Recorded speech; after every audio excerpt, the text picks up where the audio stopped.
merci Madame Questemont pour avoir eu le courage de vous exprimer devant cette assemblée. Je pense que c'était intéressant d'avoir l'avis d'un patient, parce que c'est quand même pour cela que nous travaillons tous, et je pense que c'était une très bonne chose de vous entendre, Madame.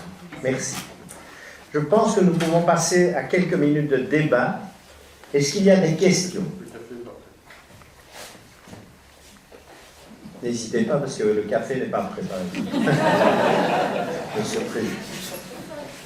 Alexandre. Oui. Oui, mais je vous remercie pour ce colloque qui... Tout à fait d'accord. Oui. Qui nous intéresse et nous interpelle tous.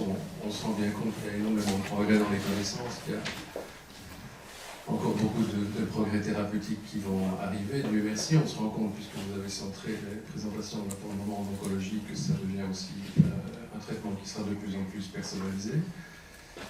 On a bien entendu qu'en termes d'accès, il y a ce problème important en pédiatrie, et c'est vraiment un gros souci. Bon, maintenant, il me semble tout de même, pour connaître un petit peu la partie, une petite partie de la partie oncologique, que le prix des médicaments intervient tout de même dans l'accessibilité.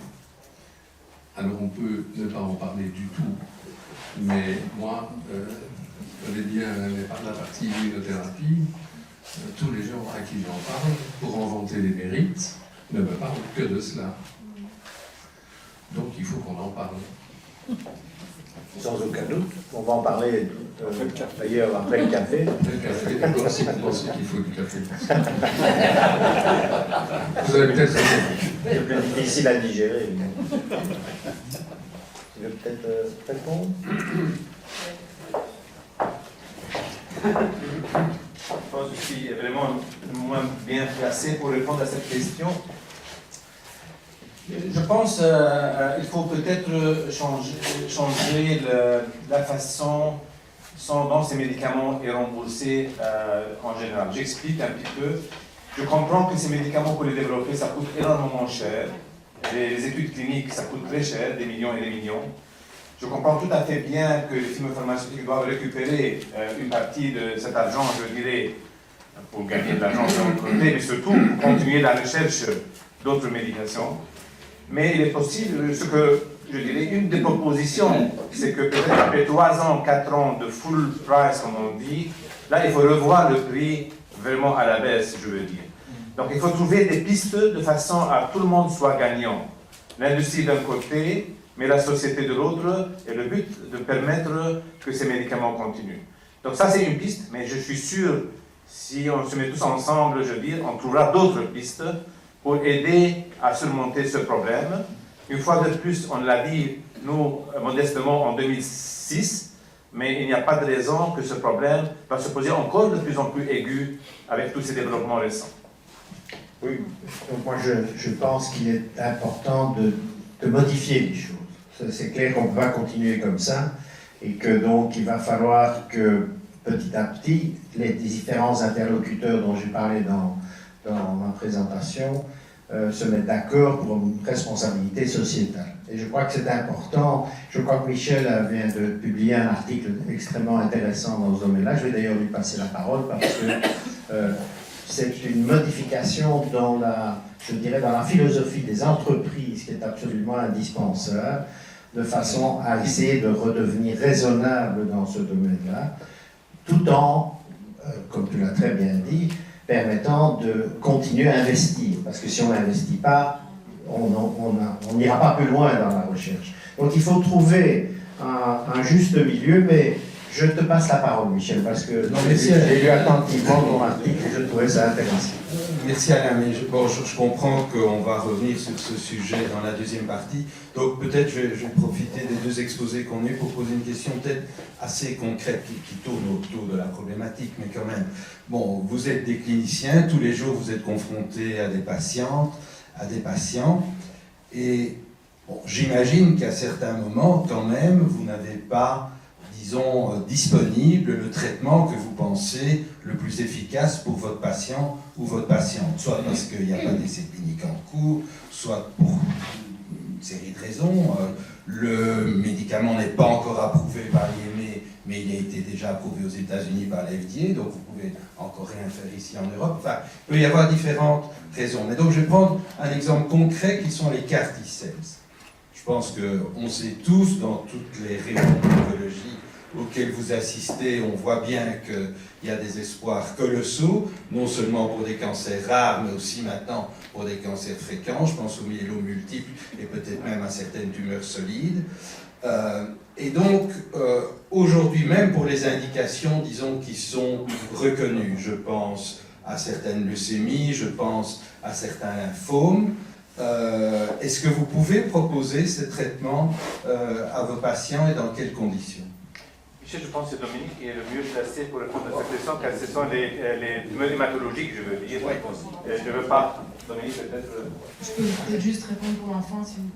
Avant, donc oui, nous avons une étude de phase 2 ouverte qui permet pour les patients réfractaires candidats au CAR-T d'y avoir accès. C'est tout très petit nombre de patients en Belgique. Pour l'instant, nous en avons eu 2. Et c'est un financement basé sur le mécénat, principalement. Donc, ça c'est un pédiatrie. Très important. Ouais. Et donc effectivement, ce traitement est extrêmement prometteur pour les maladies hématologiques. D'abord les leucémies de l'enfant, où on arrive en rechute à avoir des résultats de 80% de réponse complète, qui n'était du jamais vu auparavant. Et donc il y a actuellement 2 médicaments sur le marché, pour ne pas les citer, un de Novartis et un de Gilead, qui ciblent les leucémies de l'enfant et de l'adulte, qui ont été, leur coût de 380 000 € pour un traitement. Et donc leur coût a été actuellement discuté au niveau de la ministre de la Santé, directement avec l'industrie. Et ils ont sélectionné en Belgique 4 centres, 2 centres francophones et 2 centres néerlandophones qui avaient accès à ce traitement. Donc il est accessible en Belgique sous réserve effectivement que les patients soient dans les critères d'éligibilité de ce produit et qu'ils soient référés dans les centres qui ont été sélectionnés. Alors est-ce que 4 centres c'est suffisant pour la Belgique? Et quels ont été les critères de qualité? Ça c'est plus obscur aujourd'hui. Et donc c'est l'industrie qui a décidé où elle plaçait la technologie de ce médicament, qui demande évidemment une technologie à la fois génétique, à la fois clinique, à la fois de soins intensifs. Donc ça demande quand même une grosse infrastructure. Et là, c'est peut-être le problème aujourd'hui qui peut être discuté. Est-ce que c'est à l'industrie de décider en Belgique où elle va implanter les nouvelles technologies? Et je pense que c'est le plus important à discuter aujourd'hui.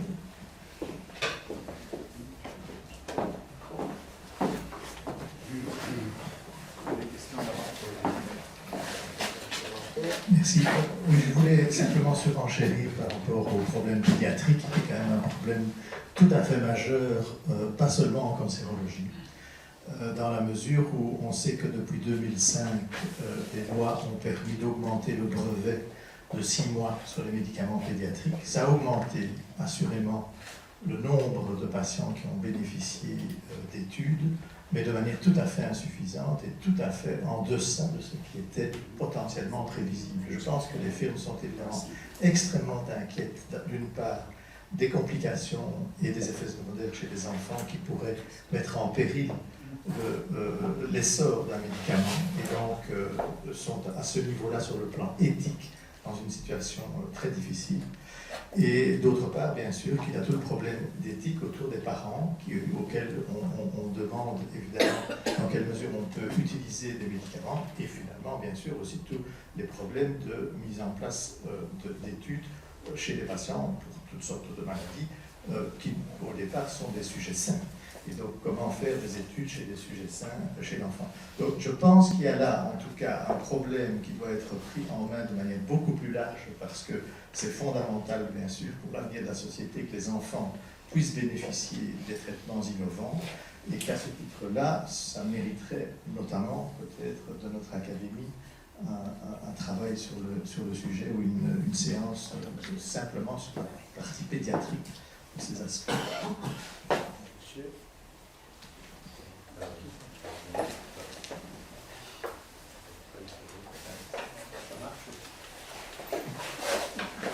Peut-être en attendant, est-ce que juste parce que c'est directement lié à ce que je viens de dire.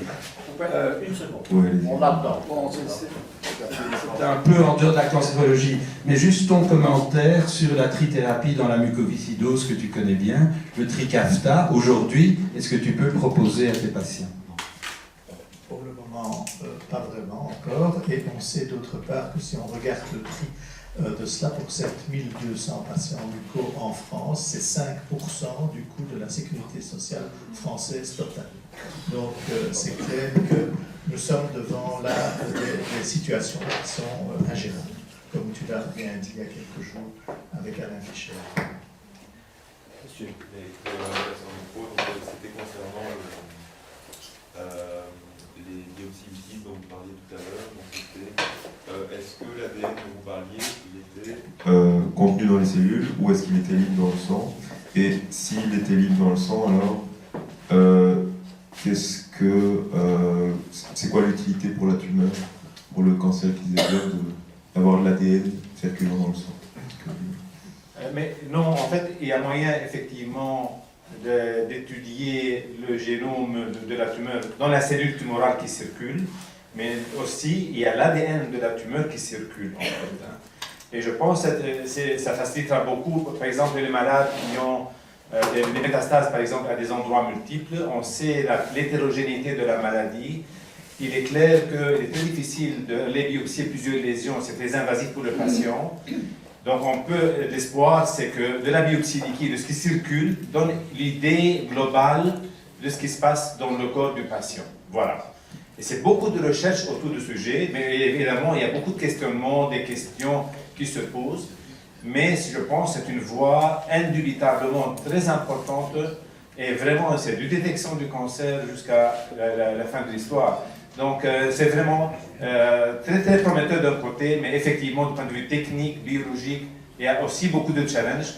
Mais je pense que l'avenir, ça va être une partie importante. Isabelle? Oui, moi je voulais poser une question par rapport à l'éligibilité des patients. On sait que toutes ces thérapies ciblées sont sous-tendues à la présence de la cible dans la tumeur et donc au companion test. Et on a vu combien il y avait un décalage entre le développement des médicaments et le développement des companion tests.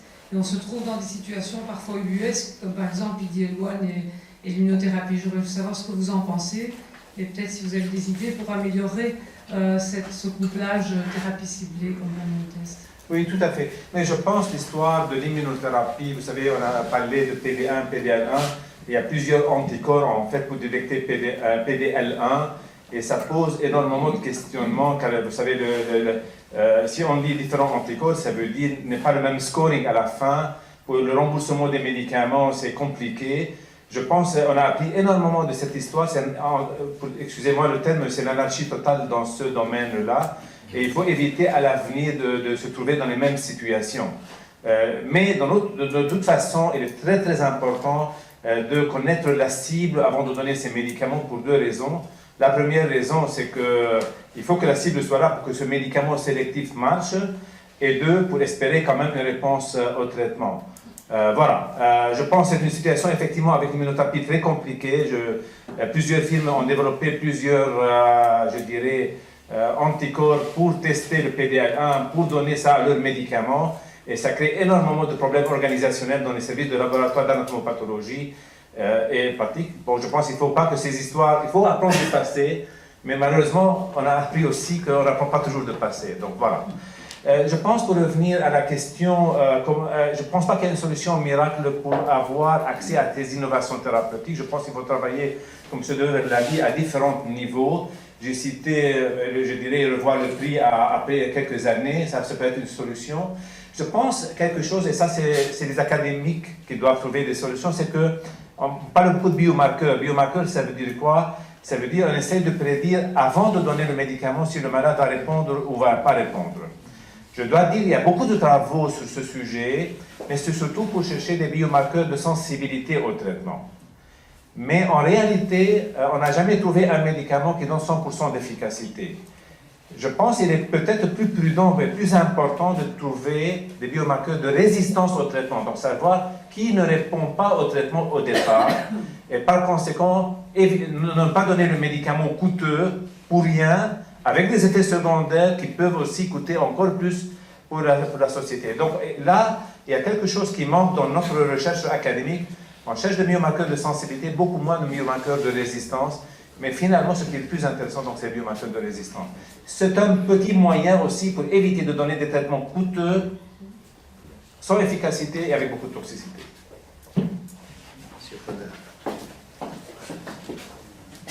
Ce n'est pas une question, c'est un commentaire. Je pense que la subsidiation et le remboursement du prix des médicaments dépendent, comme vous l'avez dit, essentiellement de l'industrie. Aussi longtemps que nous resterons dans la même dérive nationale ou internationale de laisser aux industriels le soin de développer à leur propre risque et à leur propre coût des médications oncologiques, on sera confronté au même niveau de prix. Tant qu'il n'y aura pas une démarche volontaire, mais pas au niveau national, ça ne marche pas au niveau national, ça doit être au niveau international. Tant qu'il n'y aura pas une démarche fondamentalement volontariste de la Commission européenne de participer au coût de la mise au point des médicaments innovants, nous n'aboutirons à rien. Qu'est-ce que fait la Belgique sur le plan de la recherche oncologique? On a heureusement un Fonds national de la recherche scientifique, on a le Télévis, on a sur le plan de la recherche de base un certain nombre d'initiatives innovantes qui sont intéressantes financièrement, mais c'est la recherche de base. Ce n'est très peu la recherche directement de médications nouvelles et innovantes. Madame, donc la Belgique a grosso modo abandonné aux firmes privées le soin de développer les médications dans le domaine oncologique et dans les autres domaines. Madame De Blok vient de débloquer, comme vous le savez depuis 2 ans, et à travers les arcanes du KCE, 20 millions d'euros. Par comparaison, la Hollande, pour la recherche clinique, attribue 600 millions d'euros. Et pour la recherche clinique oncologique, 100 millions d'euros. Donc, nous ne représentons rien. Sur le plan de la Commission européenne, la direction de la santé ne veut absolument pas négocier et discuter avec aucune autorité nationale, mais uniquement avec des fédérations d'académie. Et les fédérations d'académie, elles-mêmes, elles doivent rapporter, jusqu'à présent, c'était la volonté du précédent président de la Commission européenne, ils devaient rapporter à 7 sages. Parmi ces 7 sages, il n'y a pas un seul médecin. Et donc, le biologiste qui représente les sciences de la santé, il a, et François le sait très bien, il a comme opinion de dire que la recherche clinique, de toute façon, vous avez les firmes pharmaceutiques qui vous payent déjà tellement d'argent qu'on n'a pas besoin de vous subventionner. Donc, tant qu'il n'y aura pas une prise de conscience au niveau international et au niveau européen en particulier, de la nécessité de participer à cet effort collectif public-privé, les médicaments et la mise au point de thérapies innovantes, la sélection des centres et l'organisation de recherche internationale restera déléguée au secteur privé. Et forcément, le secteur privé, il n'est pas un mécène et il devra être valablement rémunéré pour son effort. Et par conséquent, quelle que soit la volonté de colloque comme ceci, on n'aboutira à rien. Ma proposition, c'est de réaliser ce même genre de colloque, mais au niveau européen, avec les représentants de la nouvelle commission, en essayant peut-être de faire changer un petit peu. Juncker n'a rien compris du tout. Juncker n'a aucun intérêt pour la santé, et donc ces 7 sages qui le conseillent, qui j'espère vont être démis de leur fonction. Mais c'est tout à fait vrai, quand on discute avec la commission et avec les 7 sages, ils vous disent, pour la santé féminine, de toute façon, pour la santé, pardon, moi je suis gynécologue, pour la santé féminine, pour la santé oncologique, de toute façon, vous avez les films, vous avez des milliards d'euros qui sont quand même investi dans la recherche, donc on n'a pas besoin d'investir l'argent de la Commission européenne. Et ça, c'est vraiment une profonde erreur. Françoise. Merci. Oui, moi je pense aussi qu'on n'avancera nulle part en Europe si on ne se met pas ensemble et qu'il faut faire ça à l'échelle européenne, non seulement pour les pédiatres, mais aussi pour les adultes. Il faut bien garder à l'esprit, quand on parle de Commission européenne, que le budget de soins de santé, c'est une affaire nationale. Et qu'en aucun cas, les États membres, parce que finalement on dit toujours la Commission, mais la Commission, elle fait ce que les États membres veulent qu'elle fasse. Et donc, il y a aussi les États membres qui sont maîtres de leur budget de soins de santé. Et où je trouve qu'il y aurait moyen de faire une bonne coopération, plutôt que chacun réinventer la roue, c'est que si le prix du médicament est établi pays par pays, l'évaluation de l'efficacité, de l'efficience, de la valeur ajoutée d'un médicament, elle doit être la même partout. Et donc, je plaide pour une évaluation. Il y a un réseau européen qui s'appelle le NETA, European Network for Health Technology Assessment, qui sont supposés faire une évaluation. Et là, on gagnerait peut-être quand même en efficacité à l'échelle européenne si on faisait un établissement de la valeur ajoutée. Et puis, on restera toujours avec chaque État membre devant fixer le prix de son médicament.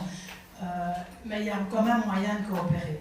Moi, quand j'étais directeur général de l'ERTC, j'avais créé une Health Economic Unit en 1995, qu'on a dû fermer en 2005 parce que ça n'intéressait personne.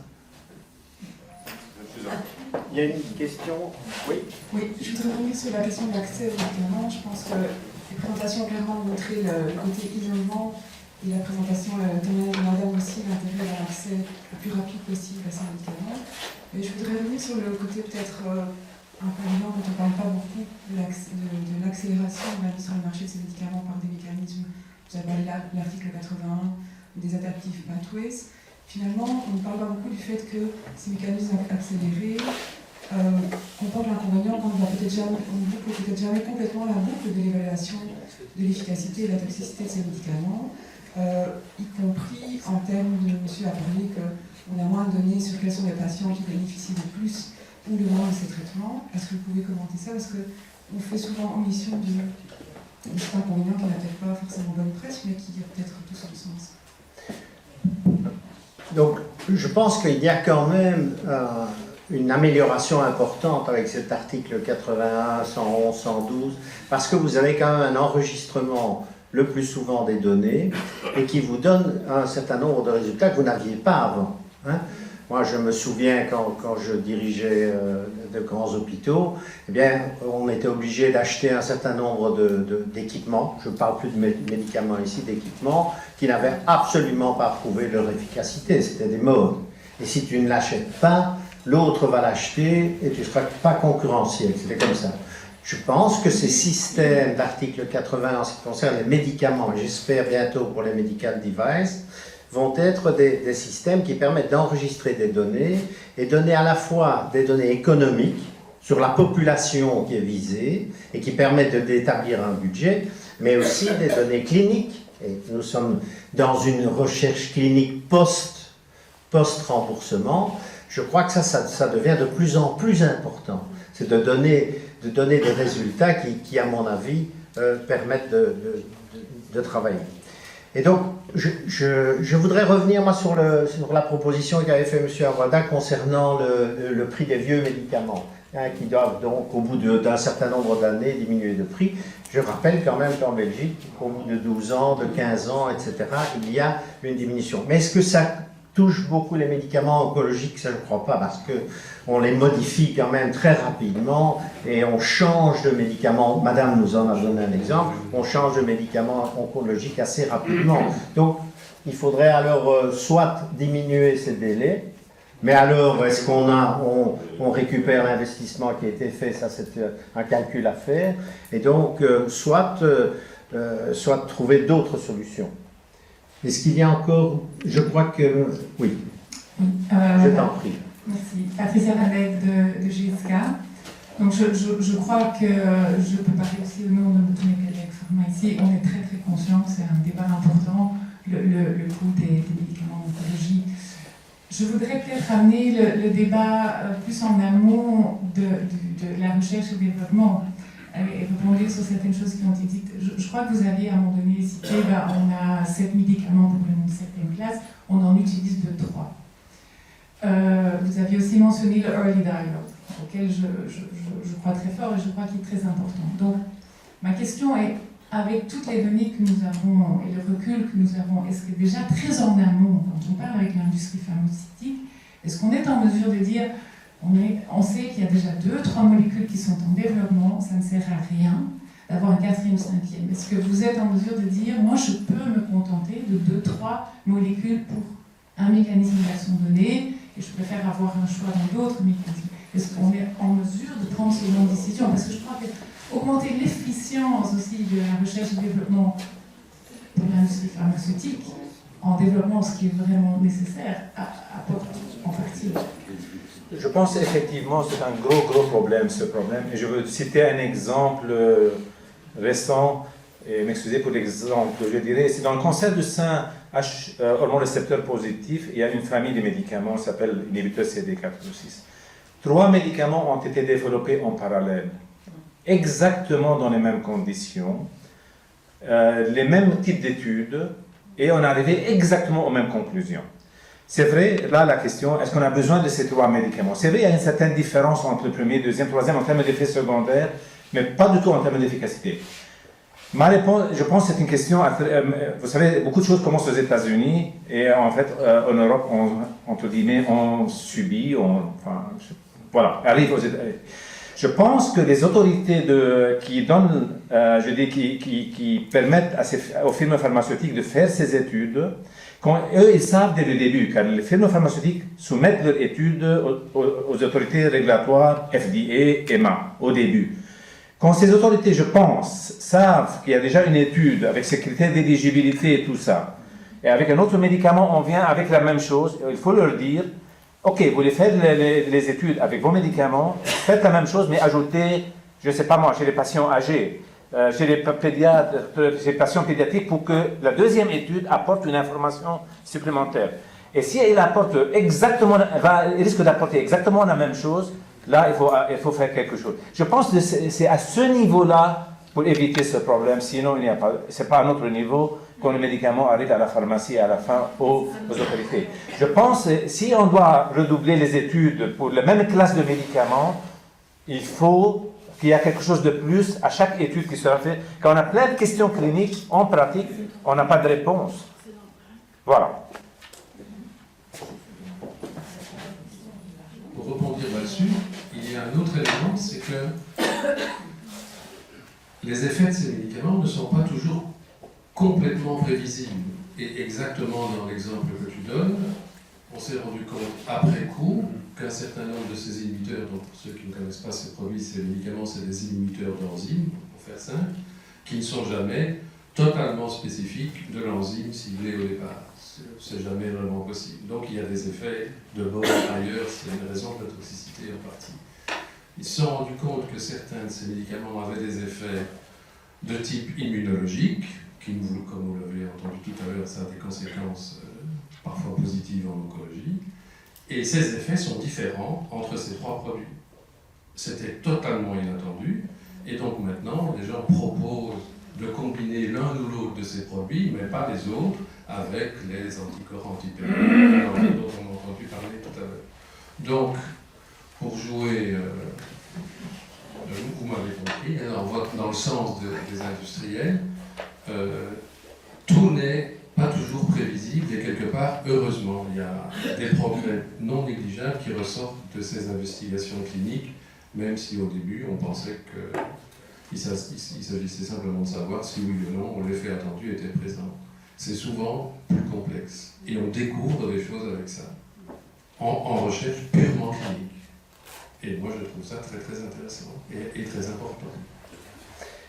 Bien, encore une intervention.